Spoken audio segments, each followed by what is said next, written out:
Olá, boa noite a todos e todas. Estamos começando agora uma conversa aqui no auditório do Museu do Barro, a segunda edição do Agreste Telúrico, contando com a participação do Márcio Harum, que foi curador da Bienal do Barro, a segunda edição, Clarissa Diniz, que vai ser a nossa próxima curadora. Eu gostaria de fazer uma breve apresentação do Márcio.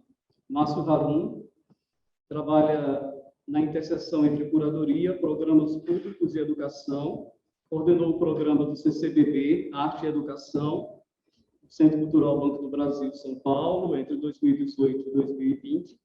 Foi curador de artes visuais do Centro Cultural São Paulo, entre 2012 e 2016, e dirigiu o programa Experiências Dialógicas do Centro Cultural de Espanha, em São Paulo, em 2019 e 2011. Márcio tem participado de comissões julgadoras dos mais diversos editais de artes visuais no país e vem realizando cursos, interlocuções, laboratórios e acompanhamentos artísticos em diversos formatos online. Integra o comitê curatorial pela Bienal de Arte Contemporânea de Saco, no Chile. É consultor curatorial da plataforma Tropix, de arte digital. Márcio vive em São Paulo. Então, a gente vai agora ouvir um pouco Márcio e, na sequência, Clarissa. Depois vamos exibir um vídeo da Marcela Camilo. Boa noite, Márcio. Boa noite. Muito agradecido pelo convite, pela oportunidade de poder conversar com vocês aqui hoje, compartilhar sobre essa memória tão viva, tão presente, né, da segunda edição da Bienal do Barro, que fizemos juntos em 2019, né, e que levou o título de Nem Tudo Que Se Molda é Barro, naquele período de 2019 que compreendia os meses de outubro e novembro, né?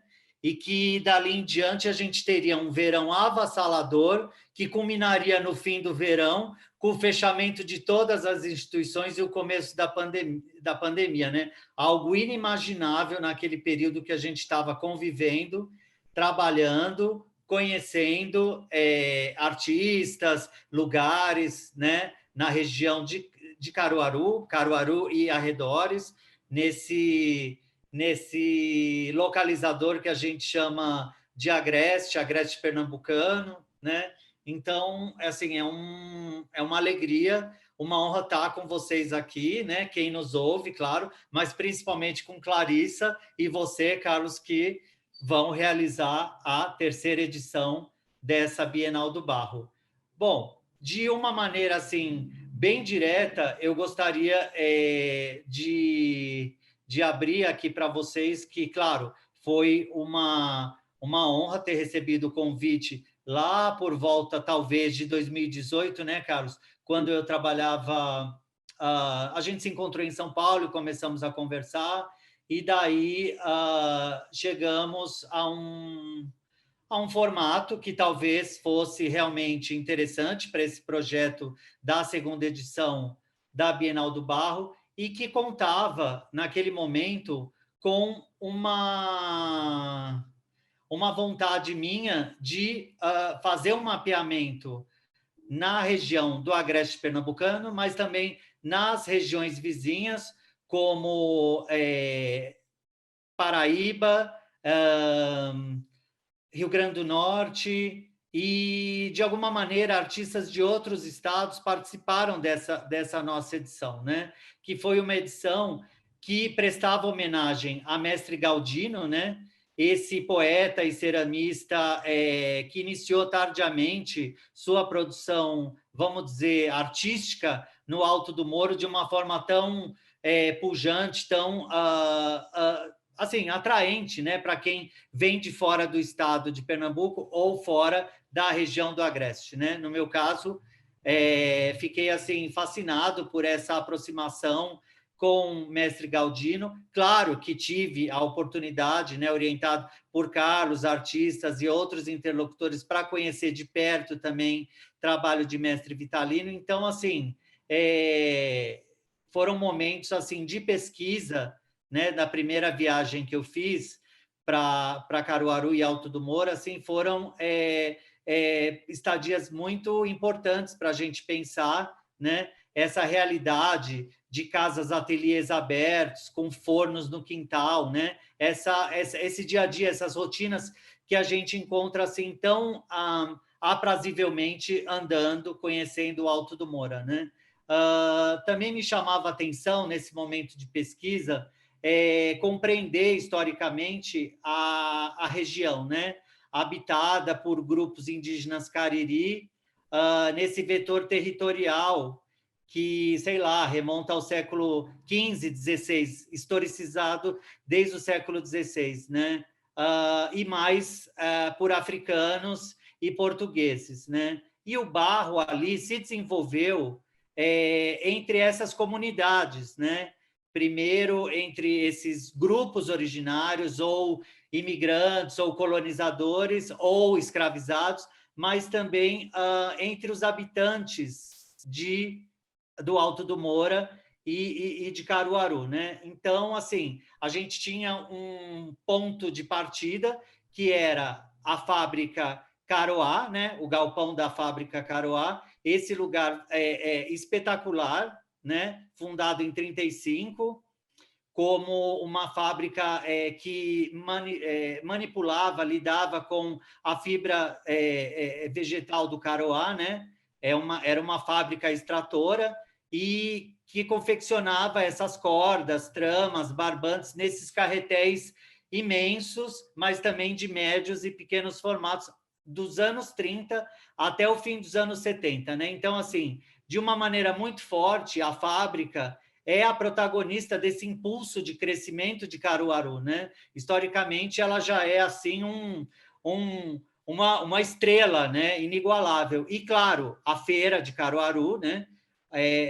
Como marco desse desenvolvimento regional, né? Então, essa primeira sensibilização, né, que culminou nessa segunda edição do Nem Tudo Que Se Molda é Barro, passou por um período que a gente se lembra ainda bem fortemente do ano de 2019, né? Por essa sociedade brasileira, mas vamos voltar aí para a região do Agreste, aonde a gente estava vivendo e trabalhando naquele momento, assim, um período de agitação conflituosa, né? Um lugar de fala sendo reivindicado constantemente por artistas locais que se sentem excluídos de um arroxo do sistema de políticas culturais, né, que a gente vive na atualidade. E a Bienal do Barro, de alguma maneira, é essa possibilidade, é essa exposição, é esse evento de magnitude onde todo mundo quer ser incluído, obviamente, né?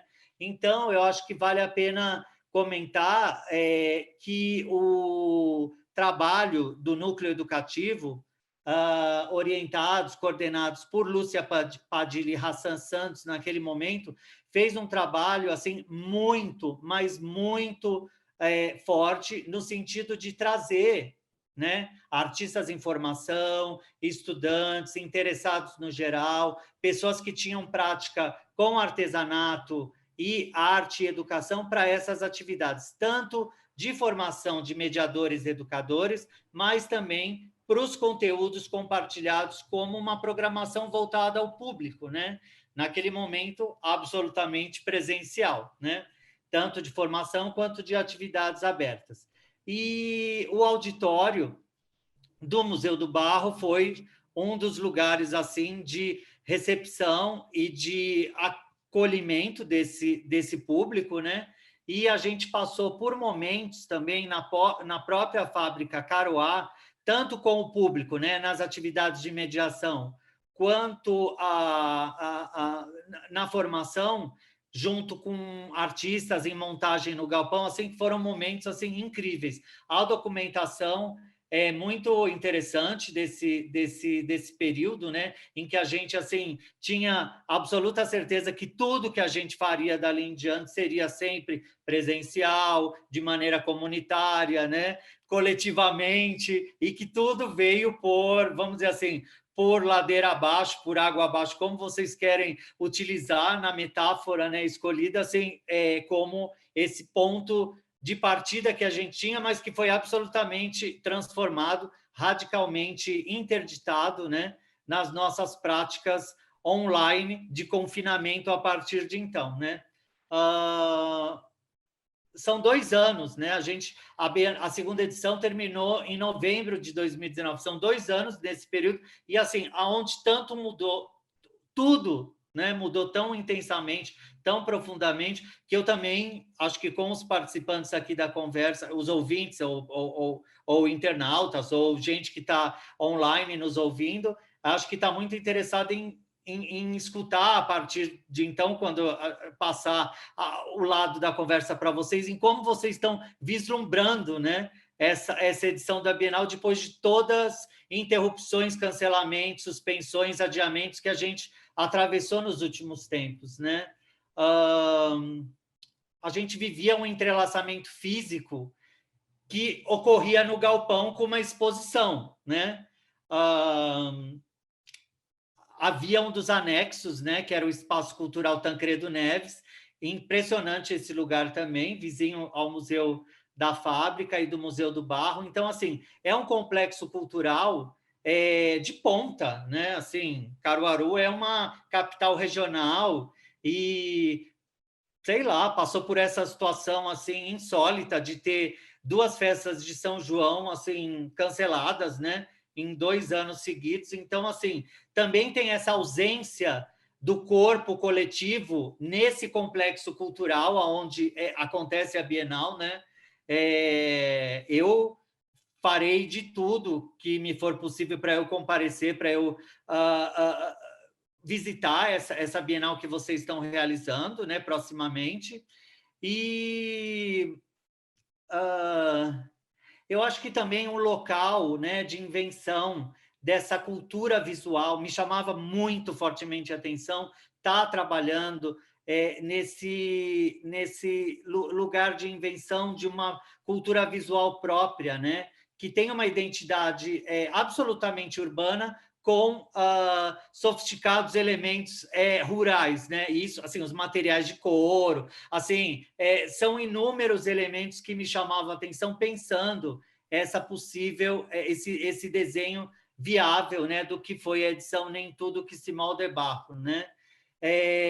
Por isso que eu já comentei que foi um lugar de fala de artistas locais reivindicando espaço na Bienal. A gente pôde chegar, né, Carlos, à participação da Claudineide, essa artista, ou como ela é conhecida, artesã do Alto do Moura, em que ela tinha essa peça logo na entrada da fábrica, que era uma miniatura num tom dourado, numa vitrine, e que, assim, atraía a atenção não só de visitantes, mas também do público local. Mas, assim, foi interessante que todas as gravações para a TV da região, assim, utilizavam esse local como a identidade, vamos dizer assim, que dava origem a essa edição da Bienal, mas que também faziam as entrevistas com essa peça, né, entre os interlocutores da entrevista.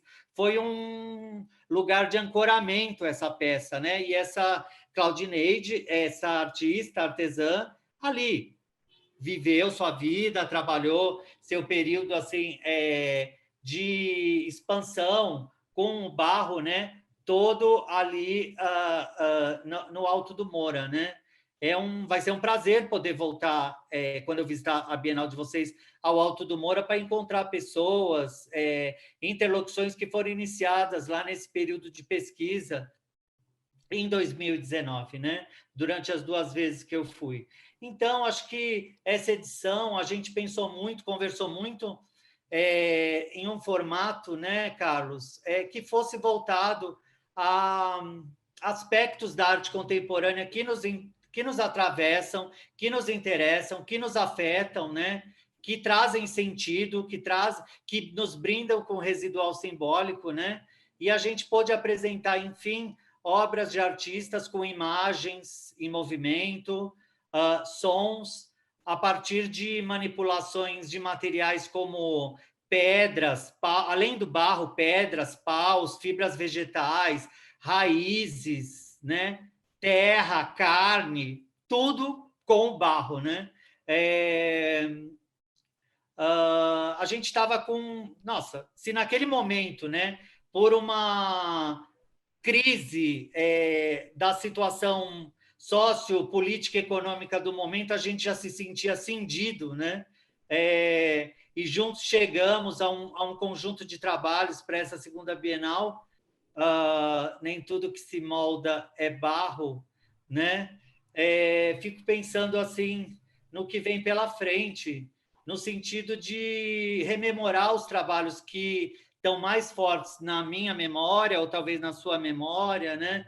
Como o do Alain Adi, de Aracaju, que fez aquela instalação no piso da fábrica, né? Em que ele rearticulava os pífanos que ele esculpiu em relação a uma música criada pela banda de pífanos no início dos anos 70 e que trazia a capa desse disco fora de catálogo, raríssimo, como ponto de partida para ver esse posicionamento de pífanos como a capa de disco, né? A gente também teve vídeos de artistas, né? Como o da Renata Felinto, o da Virgínia de Medeiros, o da Aline Mota, né? Eu acho que foi uma Bienal que fez apostas interessantes, né? Como o da Virgínia de Medeiros, que é o Trem em Transe, aonde tinha ininterruptamente um loop de cântico evangélico de um trem que se chama Percurso da Plataforma, que vai até a Estação Plataforma, na Grande Salvador, em que o pastor, pregando no trem, gritava: amassa o barro, Senhor, amassa o barro, amassa o barro, amassa o barro, amassa o barro. Então, assim, também tinha essa presença do Brasil atual, né? Num paradigma, assim, de trânsito religioso, de trânsito de percurso, centro Salvador, periferia de Salvador, tratando do barro, tratando de religiosidade, né? A gente teve esse trabalho da Conceição Milena, no maquinário da fábrica, né? Onde se manipulava o caroá, a fibra vegetal, né? Com essas peças que remete a cabelo, né? Então eram tramas como cabelo, uma instalação muito delicada, muito, muito poética, muito vislumbrava um sonho, né, em relação àquele maquinário pesado que a fábrica possuía e que está lá em exposição como museu, né? A Conceição Milena é uma artista, uma das mais jovens, se não a mais jovem participante de João Pessoa. A gente teve um trabalho do Denilson Baniwa, né, a partir de uma colagem de Lambi Lambi, que tratava o Pernambuco como terra indígena, Caruaru como terra indígena, o Agreste como terra indígena, né? E que o núcleo do educativo pôde ativar muito essa obra a partir de impressões, de cópias de Lambi Lambi, de Xerox, sendo distribuídas para o público, para os participantes das atividades, para que fossem coladas na cidade de uma maneira assim, como o Lambi Lambi pede, exige, né? Numa linguagem assim gráfica que remete muito ao cordel também, por conta da materialidade, da fisicalidade, né? Esse trabalho do Denilson assim é muito vivo na minha memória, um dos artistas assim mais influentes e influenciadores da atual cena de arte contemporânea, né? A gente tem que reforçar essa percepção. A performance inaugural da Flávia Pinheira também foi incrível, né? Que se chamava Ruínas de um Futuro em Desaparecimento. Olha o título com o qual a Flávia já estava trabalhando naquele momento, né? Em que ela, como eu posso dizer, fisicamente convivia com os materiais encontrados na fábrica, como areia, vidro, terra, aço, entulho, né? Uma performance assim radical no sentido de meter o corpo físico, né, em relação à própria arquitetura da fábrica e aos materiais como resíduos, né, encontrados ali naquele espaço, né? Então a performance dela realmente foi a performance na noite inaugural foi um dos pontos altos, porque a gente abriu a exposição, teve essa performance e o público assim ficou realmente assim muito conectado ao que estava acontecendo ali, né? O público local, e muita gente veio de Recife, da capital, né? Muita gente do sistema de arte pernambucano, amigos, visitantes, artistas. Foi na noite de 17 de outubro, né, de 2019. É tão perto e tão longe ao mesmo tempo, né? Isabela Stampanoni, de Recife, teve aquela instalação que remete ao estrondo, né? Aos tremores de terra, aos abalos sísmicos que a região, de tempos em tempos, registra, né? Então, isso também, da minha parte, foi muito bom conhecer vamos dizer assim, esse aspecto, né, de Caruaru e região, de que tem, sim, tremor, terremoto, fenômeno sísmico, né? Que mais, gente? São momentos assim de... Alisa Rosa. A Salisa Rosa, que é de Goiânia, mas vive no Rio de Janeiro, né? Apresentou uma peça esculpida com barro, que era como o tronco de uma enorme árvore cortada, ceifada, devastada.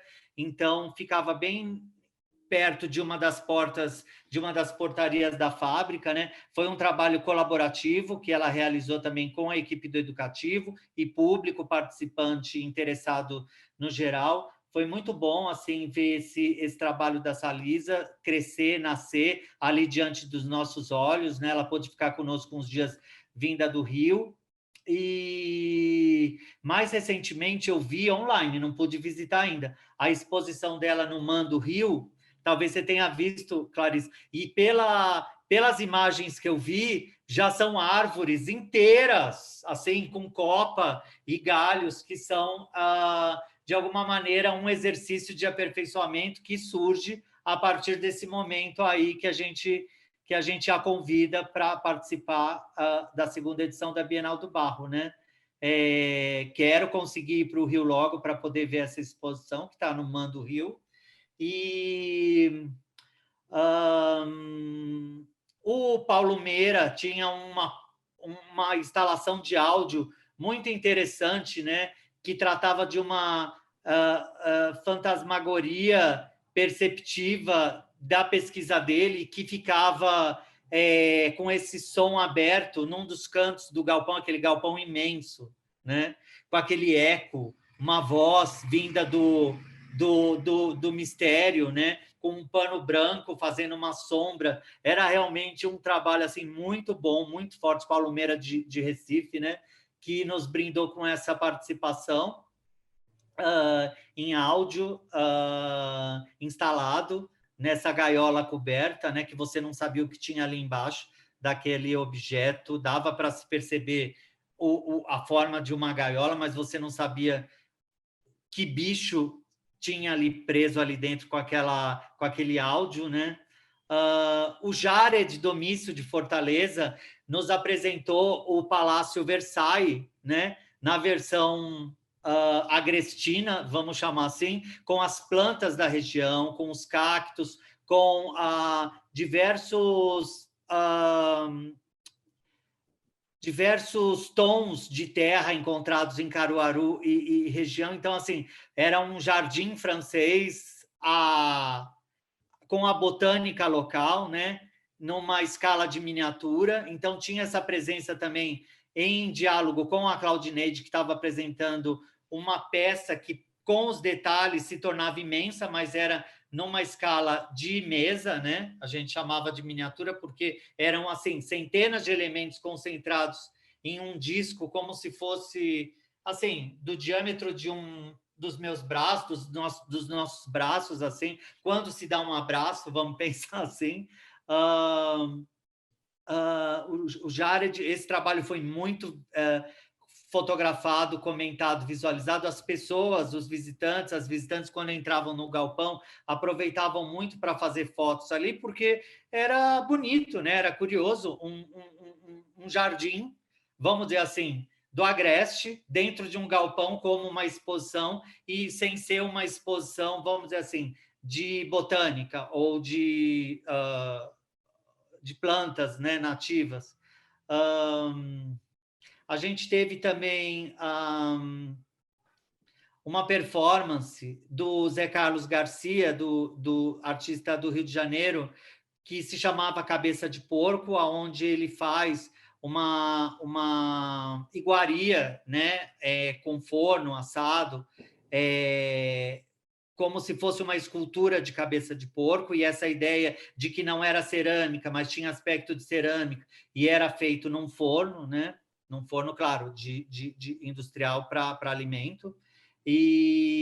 Mas a maneira de manipular o material era similar ao do artesão, e era um prato, né? Uma comida, assim, uma delicatessen, algo comestível que foi compartilhado com o público, com a participação de visitantes, né? No primeiro sábado da exposição, enquanto ele ainda estava presente. E a Renata Felinto, que é professora lá na Estadual do Ceará, no Crato, né? Ela nos apresentou como proposta para a exposição um vídeo em que trata-se de uma beata, eu esqueci o nome da beata da região do Cariri, no sul do Ceará. É uma beata que também fazia umas ofertas para os seus fiéis na rua. Então, o Carlos gostava muito desse vídeo, talvez ele tenha alguma memória assim para complementar. Era um vídeo também assim de muito ágil de rua, e com essa figura que trazia uma certa religiosidade, né? Eu acho que a exposição tinha esses elementos assim, alicerçavam essa brecha da história, mas também da religiosidade, né? Por alguns dos trabalhos, principalmente esses de imagem em movimento, né? Esses em vídeo. E a seu tempo, a segunda edição da Bienal, eu acredito que foi assim de uma imaginação transformadora acerca do Agreste, né? Porque alguns artistas tinham muita relação com a região, mas outros nem tanto, né? A gente também teve a participação do Cristiano Lenhardt com umas peças içadas, tingidas com pigmento natural de barro, de várias colorações de barro, de terra, né? Que ele fez em Recife. E tinha o Júlio Leite, de Campina Grande, que tinha uma pintura instalada ao fundo, né, de que o marrom, se tratava da cor marrom, mas a gente via como azul, que era interessante também esse paradoxo de se ter a percepção e a visão alterada de acordo com aquele elemento em grande dimensão que está posto à sua frente, né? Que você vê algo que acha que representa uma coisa e, na verdade, é outra. Também tinha esse jogo, né, de percepção, esse jogo de espelhos dentro do próprio galpão. E, assim, gente, está sendo uma felicidade, um prazer lembrar desse conjunto expositivo, aonde eu, de alguma maneira, pude extravasar, extroverter algumas sensações, percepções que estavam comigo, assim, durante esses 2 anos, sabe? Eu tinha uma opção que era abrir o Drive, selecionar imagens, trabalhos, ou compartilhar com vocês essa memória sensorial, física, né, perceptiva, durante a minha real experiência no galpão da fábrica Caruá. E eu também não queria contaminar, interferir esse projeto de vocês com imagens, vamos dizer assim, de um mundo antes da pandemia, né? Não era essa a minha intenção em absoluto. Então, eu acho que eu estou aqui para escutar comentários de vocês, para ouvir sobre o que vocês vêm planejando para a próxima edição, e estou aqui para qualquer tipo de pergunta de participantes ou de vocês, Clarice e Carlos. Márcio, eu queria dizer que eu adoro ver você falando. Eu fico caladinho aqui, porque eu acho incrível a sua memória e a forma como você né, consegue, né, descrever tudo, assim, uma espécie de catálogo, né? A gente vai vendo as obras de novo e vai... enfim, eu vou revendo tudo aqui, passou tudo na minha cabeça agora. Então, antes eu queria dizer, antes de passar para a Clarissa, eu queria falar que o Agreste Telúrico existe com o objetivo de discutir a Bienal do Barro, né? De conversar a respeito da Bienal do Barro com os curadores e também com a comunidade, né? Só para reforçar que um dos pontos, um dos objetivos principais da Bienal é estar em conexão com a comunidade, né? Eu cheguei a dizer isso várias vezes, né? Se não tiver essa conexão, não faz sentido nenhum. E sem falar também de que a Bienal, assim como o Agreste Telúrico, vem dessas flexões semânticas que estão nos meus trabalhos, né? Então, por exemplo, o Agreste Resgate, né? Que inclusive é uma obra que está lá no Acervo do Mar também, que fala um pouco né, digamos assim, desses ruídos que essas flexões provocam, né? Só falando que é um projeto, a Bienal é um projeto que é um projeto artístico, né? Assim, eu considero a Bienal como uma obra expandida. Então, assim, ela é muito complexa, sabe? Assim, não é uma coisa também tão simples, no sentido da gente conseguir resolver em algumas edições ou em conversar em alguns minutos, né? Tem muitas questões aí. Assim como pensando, né, que também a Bienal ela é pensada muito como um recorte geográfico do campo afetivo, né? Então, na geografia do afeto, né, o mapa é outro. Então, assim como, por exemplo, o Agreste Resgate, a Bienal também surgiu de um anagrama, né, do corpo barroco, que assim, fracionado ele vira o corpo, o barro e o oco, e foi nessas flexões e nesses ruídos, né, que eu gosto de falar, porque quando articula essa dobradiça aí de corpo e palavra, ele provoca um ruído, e eu sempre ouço que o ruído é agreste. E como eu sou daqui, então, assim, o barro, né, o corpo, que eu poderia dizer que é das plataformas do meu trabalho artístico, e o barro veio, assim, como um resgate, de fato, entende? Assim, então, é só para dizer que o objetivo do Agreste Telúrico é a gente conversar sobre tudo isso, né? E que bom que a gente está falando aqui, mesmo que, né, dessa maneira, a gente vai se ajustando aqui, né, para tentar dar conta, né, dessa conversa. E a Bienal também, né? A Bienal, ela, o Márcio sabe muito bem, ele teve aqui, né, o Rafael Fonseca também na primeira edição, que foi muito incrível. A gente, quer dizer, eu penso muito a Bienal como algo que pode ser, de fato, um ativador, né? Um disparo de questões, né? Assim, o barro, ele é, de fato, o ponto de partida, mas a gente vai também ativando outros campos, né? Bem, eu vou passar para a Clarissa e depois a gente vai conversar um pouco mais, tá bem? Clarissa é curadora, escritora e professora de arte, graduada em artes pela UFPE, mestre em História da Arte pela UERJ e doutoranda em Antropologia pela UFRJ. Clarissa foi editora da revista Tatuí, muito legal, além de alguns livros, né, que foram publicados, tem textos incluídos em revistas e coletâneas de arte, crítica de arte. São tantas coisas aqui, deixa eu ir falando. Não precisa falar, não, pode também pular. Também, sabe? Eu acho bonito falar. Então, artes visuais, coleções de ensaios brasileiros contemporâneos, da Funarte, Arte, Censura e Liberdade, da Cobogó, né?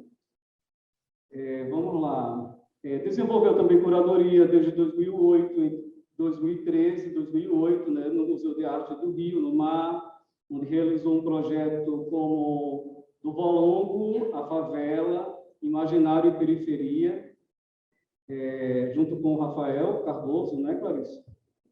Pernambuco Experimental, que foi em 2014, também organizou a mostra A Nordeste, foi uma mostra incrível, que inclusive eu participei, junto com o Bituca Sundé, com o Marcelo Campos, né, do SESC 24 de Maio, em São Paulo, integrou o curso de formação e deformação do EAD, né, processos anticoncluídos com a instituição Estopim e Segredo.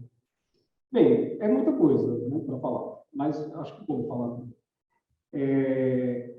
Então, como eu estava falando, isso de ativar, né, esses campos do afeto, o que me moveu a convidar Rafael, o que me moveu a convidar Márcio, também me moveu a convidar Clarissa. Eu acho que não dá para explicar, né, são fluxos, de fato, né, que vão ativando, né, esses contatos, e como se trata também de pensar juntos, né, então acho que é sempre bom ter pessoas que a gente gosta, que confia do lado. Né? É isso aí. Eu queria que a Clarissa falasse um pouquinho. Obrigada, Carlos, Márcio, todos que estão aqui. Boa noite às intérpretes que estão também aqui nos traduzindo. Eu queria dizer que eu estou aportando, né, a Bienal do Barro agora, né, chegando a convite de Carlos nesse processo, e para mim é um privilégio, uma alegria e também uma responsabilidade ouvir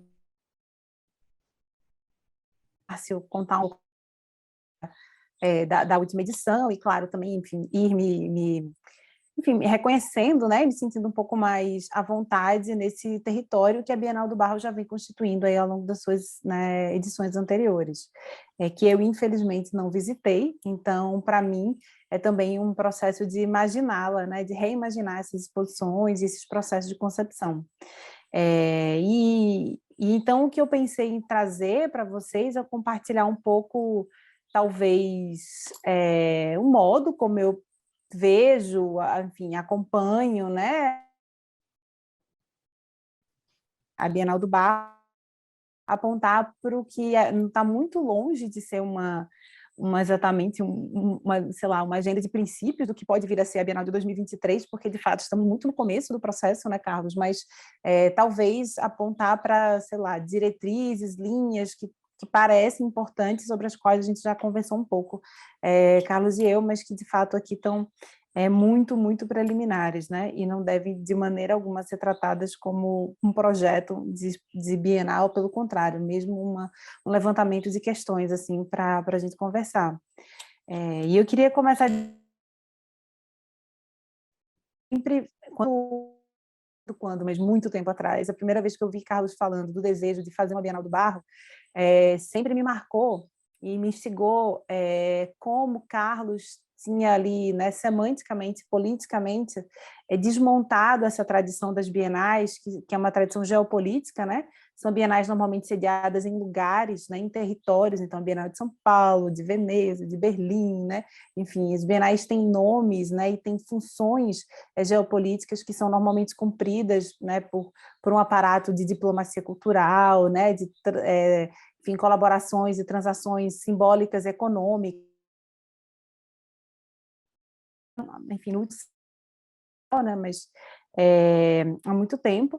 E eu acho interessante como, né, Carlos, ao propor uma Bienal, não replicou, né, digamos assim, essa herança, esse legado geopolítico, e trocou o termo, né, um possível nome de um lugar, de um território, por uma matéria, né, pelo barro, né.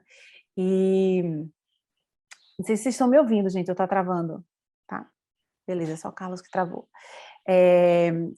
Esse gesto, que é um gesto que primeiramente se dá na linguagem, né, e a gente sabe que o trabalho de tem menção a polissemia, né, da linguagem, das várias linguagens, ele é um gesto que, então, de alguma maneira, ele nos convida a pensar o próprio barro enquanto território, né? Entender que o barro é uma territorialidade que não pode ser reduzida a um mapa qualquer, né? A uma geopolítica qualquer, né? Não cabe necessariamente nos limites, nas fronteiras, né, cartografadas, né, do poder das geopolíticas aí, mundo afora. Né? Mas esse barro, pensado como território e sem fronteiras, né, ele como um lugar muitas coisas acontecem, né? E lembrando, inclusive, do que Márcio mencionou, inclusive tremores, né? Inclusive rebuliços, desmontes e várias ordens. E esse barro, território onde coisas acontecem, sempre me chamou muita atenção porque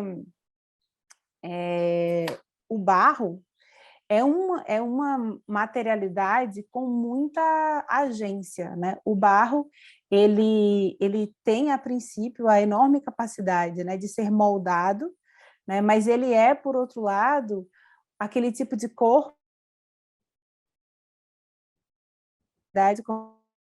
nos molda de volta, né? Então, diferentemente de uma pedra, né? O barro ele é capaz de envolver a nossa mão, né? Enfim, de tirar um molde, e ao fazer isso, na hora que o molde acontece, a gente já não sabe mais quem moldou quem, né? Se a mão moldou o barro ou o barro moldou a mão, né? Ele é o tipo de porosidade, de maleabilidade que confunde um pouco, mesmo as fronteiras não só, né, geopolíticas, como a proposição de uma ideia de Bienal do Barro, mas as fronteiras da agência, né, de quem age sobre quem, né, quem faz uma ação sobre quem, de onde parte, né, o locus. E eu me lembro de um poema de Leminski, que eu acho lindo, maravilhoso, que se chama O Barro, e que fala, né, algo como o barro toma forma que você quiser e você nem sabe estar fazendo aquilo que o barro quer. Né? É um tipo de materialidade cuja aparente maleabilidade, na verdade, esconde a força política de confundir, né? Porque mistura, porque aproxima tanto a ponto de a gente não saber mais onde começa, onde estão as agências, né, das matérias. O que é matéria, o que é sujeito, objeto, o que é espaço, o que é tempo, né? O barro tem de fato, essa complexidade. E pensar uma Bienal do Barro, entendendo o barro como esse território que age, né? E não só um território que recebe, onde coisas acontecem, um território que age a ponto de tremer, né? A ponto de, enfim, de ele mesmo fazer as coisas mudarem de lugar, se movimentarem. Me parecia muito instigante, né? Me parece muito instigante também, porque essa Bienal do Barro, que toma o barro como território, sua vez, em Caruaru, né? Esse lugar, enfim, Márcio falou super bem aí da tradição, né? Enfim, do barro, da argila, da cerâmica em Caruaru, mas de modo mais amplo em Pernambuco como um todo, e mesmo de modo mais amplo no Brasil, cuja arte, essa arte que a gente chama de arte com a maiúsculo, né, uma arte considerada, convencionada como hegemônica, reconhecida, que ocupa, né, os lugares de maior visibilidade e poder, né, tanto simbólico quanto econômico, de um país como o Brasil, é uma arte que tem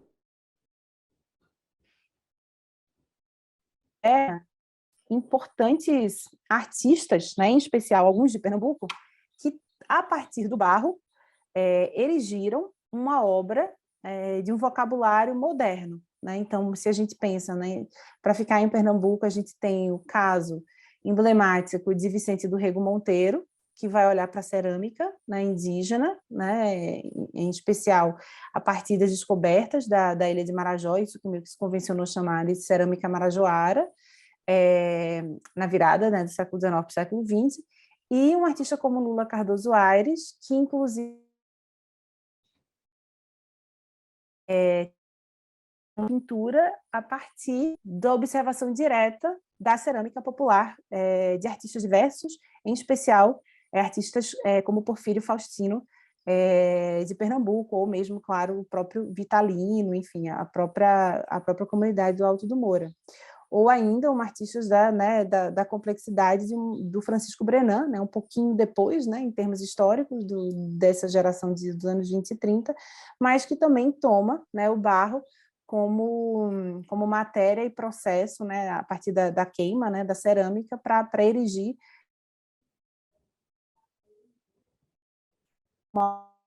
a sua oficina. Então, a gente está vendo, né, a gente pode ver historicamente que esse território que tem suas fronteiras borradas, né, que pode ser o barro pensado como território, sobre ele, todavia, foram forjadas obras que não são assim tão porosas quanto a própria matéria de que são feitas, né? De modo que enquanto um artista como Lula Cardoso Aires se tornou um dos artistas considerados oficiais, né, de Pernambuco nos anos 30, 40 e 50, um artista que foi, né, super comissionado pelo governo, né, para fazer grandes,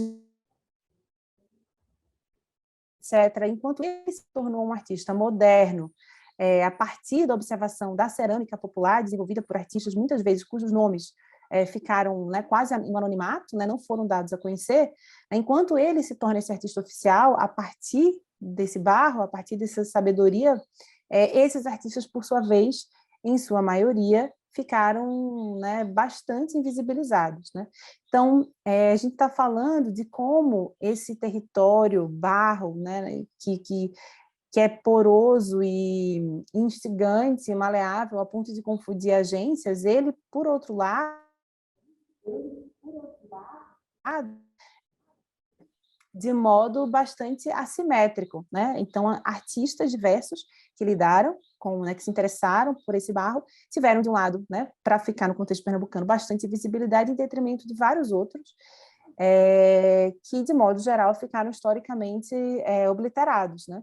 E esses artistas foram, em sua maioria, os artistas enraizados nesse território, né, que é, enfim, por exemplo, o Agreste, né, de Pernambuco, mas efetivamente não podemos restringir ao Agreste, né, dado que é uma materialidade que atravessa, né, enfim, geografias diversas.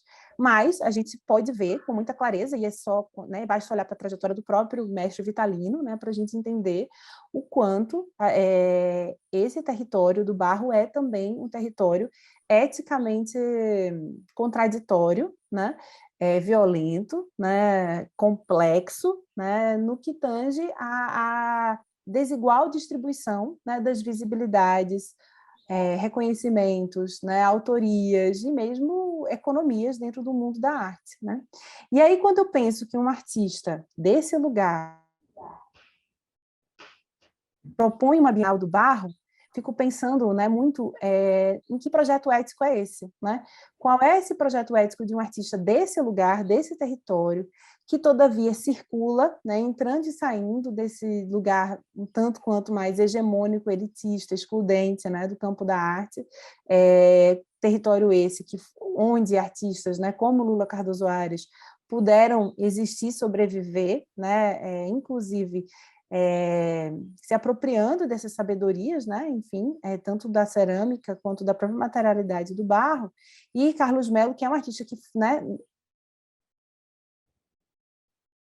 visita por entre esses diversos campos, o que faz ele, então, a desejar, né, fincar, demarcar, né, um lugar de fazer uma Bienal, então, que seja do barro, né, e não de uma geopolítica qualquer, mas fincada nesse território de onde saíram boa parte dos conhecimentos que foram fundamentais para garantir e salvaguardar a visibilidade de alguns artistas situados, né, em outros territórios, em detrimento de vários outros, né, que estão situados ali, por exemplo, em Caruaru, né, ou mais especificamente no Alto do Moura.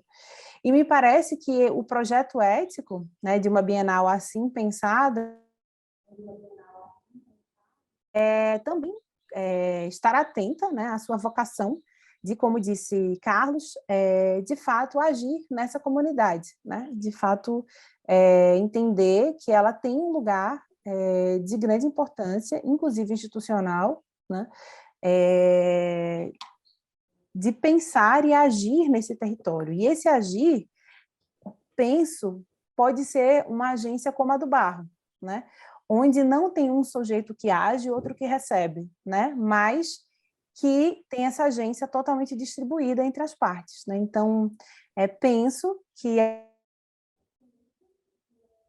uma oportunidade para esse lugar, essa comunidade, esse território do Agreste, ou de Caruaru, né? Ou, enfim, ou do próprio Alto do Moura, para ser mais específica, que esse território possa, então, fazer dessa Bienal, né, uma oportunidade mesmo, né, para constituir formas de agir, né, de agência coletiva distribuída, né, em torno de uma ideia de arte, de uma ideia de bairro, de uma ideia de lugar, né, e que, respondendo, né, à provocação de Márcio, que eu achei incrível,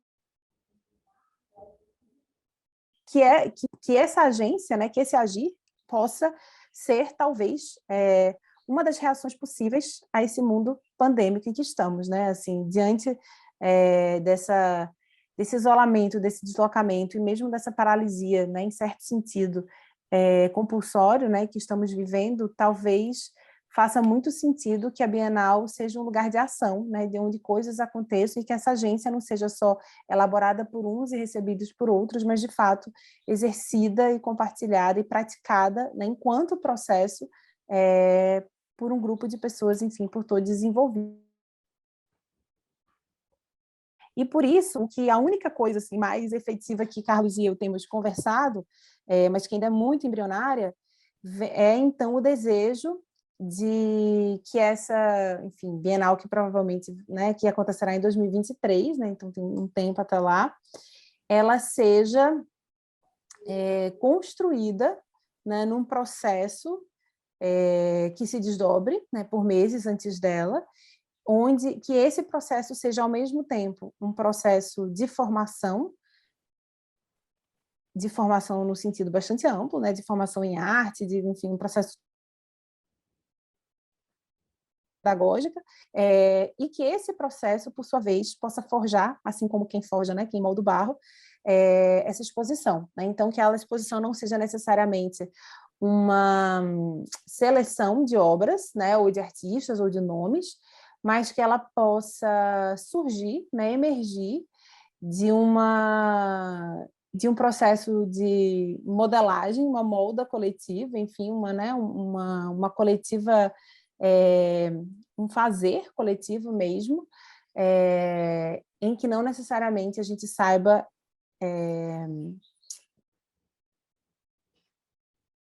curando, ou quem está sendo curado, quem é o artista, ou quem é o educador, quem é o curador, né? Ou quem é o artista, né? Que a gente possa, então, dando tudo certo, experimentar um processo ao longo aí, provavelmente, do segundo semestre de 2022, entrando por 2023, experimental, né? Enfim, que a gente possa se lançar nesse exercício coletivo de vivenciar um processo de formação coletiva, do qual possa vir a surgir uma exposição, né? Ou algo que a gente chame, ou que deseje chamar de exposição, de Bienal do Barro, né? Como isso vai se dar, a gente, né? O método, enfim, isso é algo a ser inventado, mas talvez, antes de falar em metodologias, acho que só me cabe aqui mesmo sublinhar esse partido ético, então, desse projeto, né, que é a Bienal do Barro, e tentar depreender desse entendimento da ideia de barro como território, pensar as especificidades, né, dessa matéria que tanto age quanto é agida, né, tanto molda quanto é moldada, né, e tentar retirar daí, talvez, algum horizonte ético e político para um processo por vir, né, um processo de formação com sujeitos que se interessem, né, enfim, se engajar, né, nesse processo aí que a gente não sabe onde vai dar, mas que a gente espera que, de alguma maneira, possa reverenciar os ensinamentos, né, que o barro, de fato, nos traz, né, na sua complexidade territorial, material, simbólica, né, cosmológica, assim. E é isso, acho que eu tinha, enfim, isso mais ou menos para falar. E seguimos. Obrigada aí pela atenção.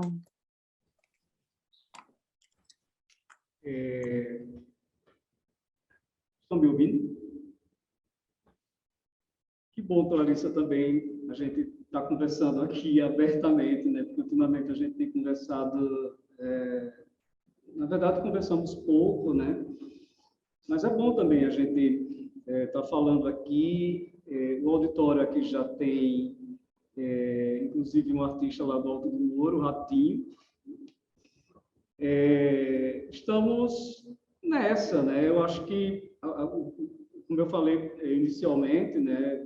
Assim, a ideia desse simpósio é a gente conversar mesmo a respeito disso tudo e, sem dúvida alguma, ativar esses processos, né? Bem, eu vou fazer assim, a gente vai ver agora o vídeo da Marcela Camilo e depois a gente volta aqui, porque também já temos aqui algumas pessoas e a gente pode continuar esse papinho, tá bem?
Bem, eu gostaria de falar aqui um pouco de Marcela.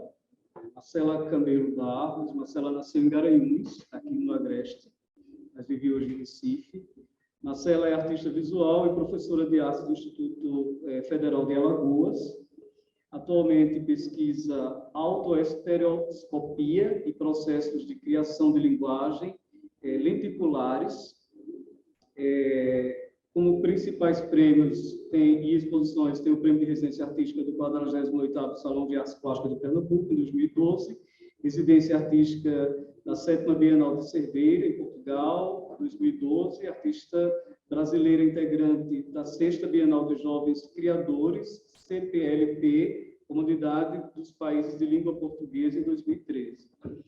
Um dos objetivos do Agreste Telúrico é sempre convidar alguns artistas aqui da região para mostrar o trabalho, né? Na edição passada tivemos, né, um artista que fez uma performance, um artista que fez uma instalação, e nessa edição, dado esse formato, a gente optou em fazer essa exibição de vídeos performances. Então, ao longo da programação, a gente vai ter Flávia Pinheiro, Clóvis Teodorico, e assim a gente vai seguindo com essa possibilidade de mostrar o trabalho dos artistas, que são muito legais, daqui, né? Então, vamos lá.